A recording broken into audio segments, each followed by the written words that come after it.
All right, the goal of this video is to go over a few select problems from your first prerequisite worksheet. The one side covers simplifying and performing operations with radical expressions. The other side covers some basic Pythagorean theorem, numerical, algebraic, and word problems. All right, the first block of problems up top here. I'm going to look at these from right to left because it illustrates better the point that I want to get across. If you have the square root of a sum or the square root of a difference, you're not allowed to just square root each number. For example, here, 16 plus 9 is 25. The square root of 25 is 5. Over here, that's 4 plus 3, which is 7. More importantly, not 5.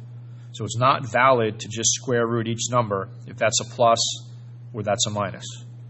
Now, if it's a multiplication or division, then it's fair game. The square root of 16 is 4. The square root of 9 is 3. 4 times 3 is 12. 16 times 9 is 144. Square root of 144 is 12. Same thing holds true in terms of the left side equal to the right side. So if it's a multiplication or a division, you can just square root each and then do the operation. Not true for addition and subtraction. All right, some more basic reminders of how to deal with radicals. In order to add or subtract radicals, they have to be like. So here, all the root 5s can be combined together, either through addition or subtraction. Nothing can combine with the root 3. If each individual term can be simplified, then you have to simplify first and then do what I talked about with number 5. Okay, as a quick review of how to simplify, if you have something like negative 2 root 45, 45 breaks down to 9 times 5. That 9 comes to the outside. As it comes out, you take its square root. The one that's not the perfect square stays on the inside. Negative 2 times 3 is negative 6. Root 5 stays on the inside. Now, some of you may have learned this by rewriting it as 9 times 5, and then giving each one its own radical symbol, and then proceeding from that point. That works fine for numerical expressions like this. It's roughly the same level of work, same level of difficulty, but when you get into bigger, more algebraic expressions, this here is a little bit more powerful. All right, my goal here is not to teach you how to deal with radicals. You've learned radicals in literally every math class that you've had before you reached honors trig pre-calculus. This is merely a review of some things to be careful with. If you're obtaining the correct answers, doing it a slightly different way than I'm teaching you, as long as you're getting the correct answer and using valid math, it's fine with me. All right, moving down a little bit, I want to talk about numbers 11 and 12 real quick. It is considered unacceptable for most math problems to leave a radical in the bottom of a fraction. If the radical you're trying to get rid of is a single, for example, root 5 here, you multiply the top and bottom by whatever that radical is. Root 5 is 5, and then a distributive property up top. Same thing happened with number 10, applying one of the other rules first. If you have the square root of a fraction, you can give the top and bottom each its own radical, and it would be the same type of problem as that, actually a step easier. Right, if the radical you're trying to get rid of is part of a binomial, then what you have to do is multiply times its conjugate. So we'd have to multiply the top and bottom by root 6 minus root 8, and that gets the radical to cancel out on the bottom. All right, heading down a little bit further, the ones that I want to compare and contrast here, slide that over, get it more in the center, are numbers 19 and 20. Okay, 19 is a binomial being squared. You can't just square each number and add them together. That property is not valid. If it's a binomial being squared, it's a write it twice and FOIL it. And you may not physically have to write it twice. You at least have to mental math the FOILing process. Now here, 3 root 2 is 3 times root 2. If that's a multiplication or division, then each one of those guys can get raised to that power.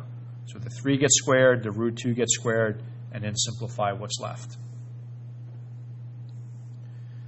I don't think there is much else to address other than, let's see, Up here, the multiplying a binomial times its conjugate, that was a small part of a bigger problem.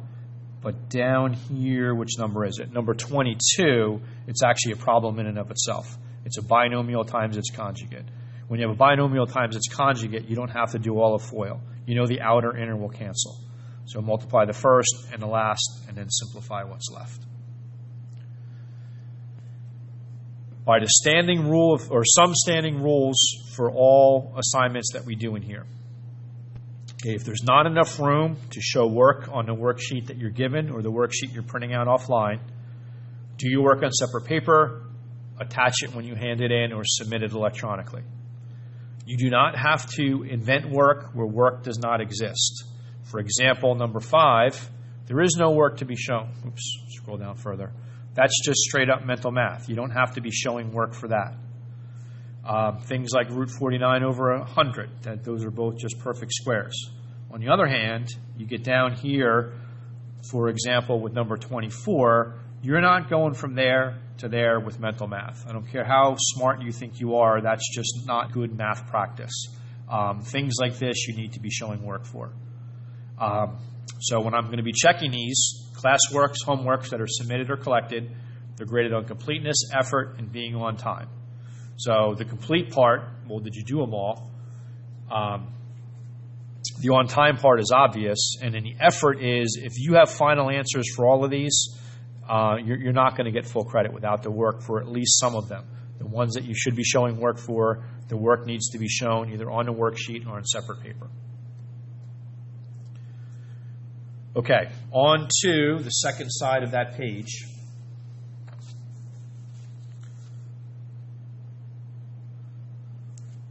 Another set of prerequisite skills you need to have coming into this class, you have to be proficient with the Pythagorean theorem. Now, we have different levels of complexity here.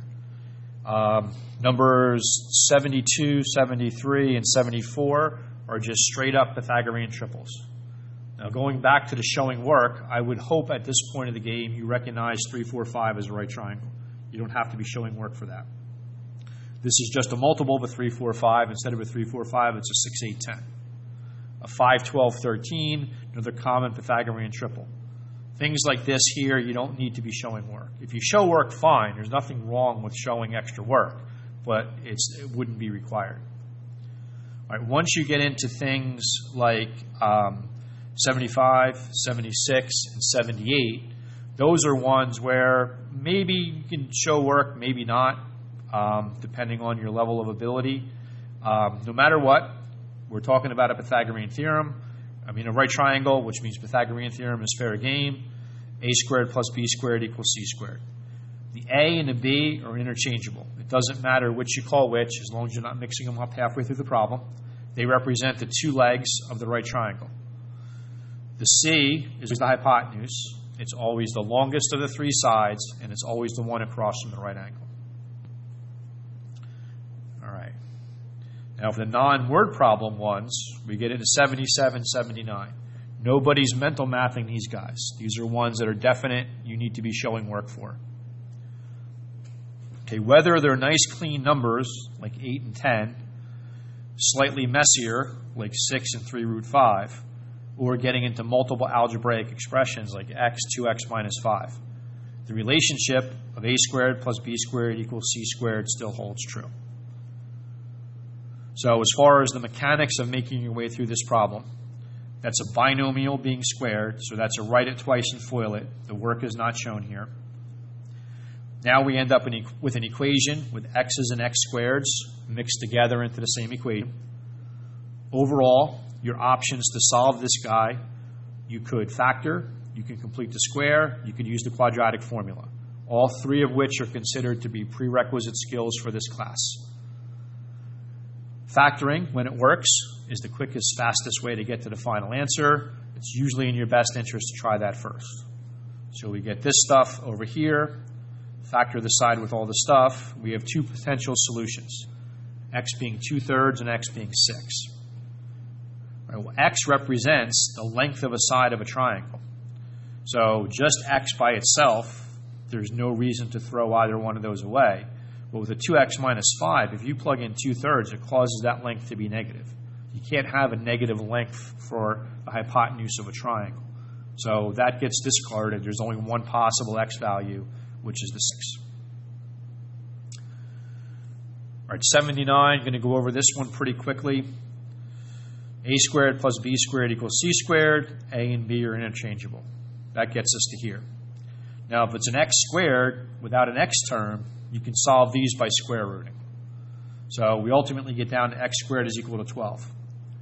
Now, if this was an algebraic expression by itself, not part of a geometry word problem, the next step would be plus or minus root 12. But x is the length of a side of a triangle. We can automatically throw away that negative root 12 without having to worry about doing any extra checking for this particular problem.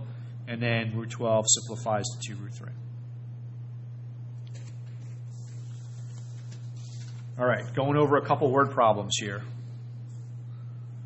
So, can that be seen up there? That looks good. Number 80, a rope 13 feet long is attached to the top of a pole and is also attached to the ground. If the height of the pole is 2 feet more than twice the distance from the base of the pole to the point on the ground where the rope is attached, find the length of the pole.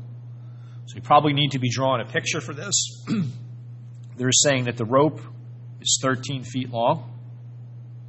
They're telling us the height of the pole is 2 feet more than twice the distance from the base of the pole to the point on the ground where the rope is attached. So I let that be my x, and then 2x plus 2. So a squared plus b squared equals c squared. We get that equation, which is very similar to what number 77 looked like. It's going to be the same set of mechanics in order to get that thing solved. So we're going to get everything to the left, 0 to the right, factor the side with all the stuff. We have two potential solutions to consider. Negative 33 over 5, that makes no sense because x represents the distance from the pole to the rope. We can throw that away. 5 is the only answer.